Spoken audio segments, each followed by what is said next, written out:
Haleluya, shalom kepada semua sahabat-sahabat saya, Bapak Ibu yang diberkati oleh Tuhan Yesus Kristus.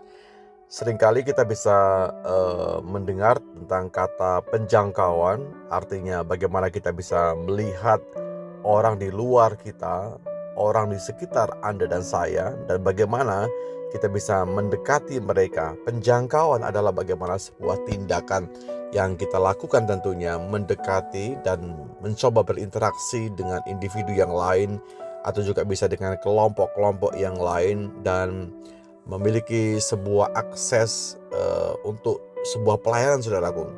Dan ini membutuhkan bantuan dan informasi yang begitu akurat, sehingga tujuan kita untuk bisa memberikan sebuah pelayanan dan juga bagaimana meningkatkan sebuah kesadaran, membangun hubungan dengan mereka dapat terjalin dengan baik. Nah, Alkitab berkata bagaimana cara menjangkau jiwa-jiwa di luar Anda dan saya.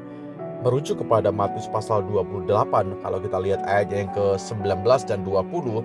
Karena itu, pergilah, jadikanlah semua bangsa muridku, dan baptislah mereka dalam nama Bapa dan Anak dan Roh Kudus, dan ajarlah mereka melakukan segala sesuatu yang telah kuperintahkan kepadamu.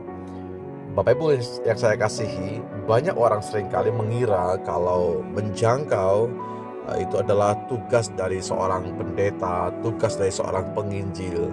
Padahal kalau kita merujuk kepada firman Allah, bagaimana amanat agung adalah perintah bagi semua orang yang percaya. Tuhan memanggil kita bukan hanya untuk percaya, camkan baik-baik hal demikian, tapi Tuhan memanggil kita untuk membawa orang lain juga percaya kepada Tuhan. Nah, bagaimana langkah-langkah kehidupan kita untuk bisa menjangkau orang-orang di luar sana? Saya mencermati bahwa poin pertama, pentingnya kita semua bisa memiliki hati yang tergerak. Ya, hati yang digerakkan oleh Tuhan dan hati yang tergerak untuk memberi hidup buat Tuhan. Kalau Anda lihat Matius pasal 9 ayat yang ke-36, Alkitab bilang seperti ini, melihat orang banyak itu, tergeraklah hati Yesus oleh belas kasihan kepada mereka. Nah, Bapak Ibu saya kasihi, kita harus memandang jiwa-jiwa seperti bagaimana Yesus memandang mereka semua.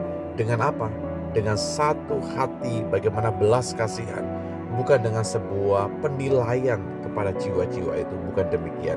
Seringkali kita terjebak dengan sebuah penilaian kepada seseorang ketika Anda berinteraksi dengan mereka. Seringkali kita terjebak hal demikian. Tapi mari bersama-sama melalui poin-poin ini kita bisa melihat, memandang jiwa dengan penuh belas kasihan.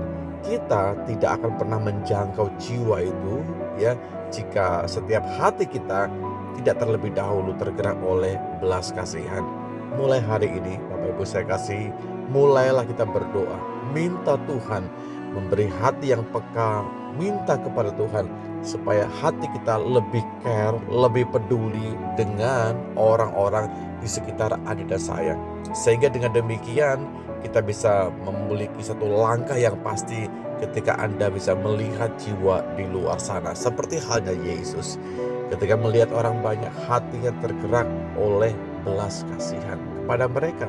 Bagaimana kita bisa menolong mereka, mengangkat mereka, bersahabat dengan mereka, memenuhi kebutuhan mereka. Kita tidak bisa mungkin membuat senang semua orang, tapi paling tidak apa yang kita lakukan bisa memberikan dampak dan pengaruh yang baik kepada jiwa-jiwa di luar sana. Jadi hari ini kita bisa melihat bahwa memiliki hati adalah langkah awal yang perlu kita lakukan. Dimulai dari mana? Berdoa kepada Tuhan. Terima kasih Bapa dalam sorga buat firman, buat kebenaran yang Tuhan sudah ungkapkan bagi setiap kami. Kami percaya tugas mulia ada di depan kami Tuhan, menjangkau jiwa-jiwa. Sebab itu Tuhan, biarkan hati kami seperti hati Bapa, memiliki hati yang penuh dengan belas kasihan, melihat jiwa-jiwa di luar sana, sehingga segala sesuatu yang bisa kami lakukan didasari dengan cinta, didasari dengan penuh kasih, didasari dengan kepedulian akan keselamatan.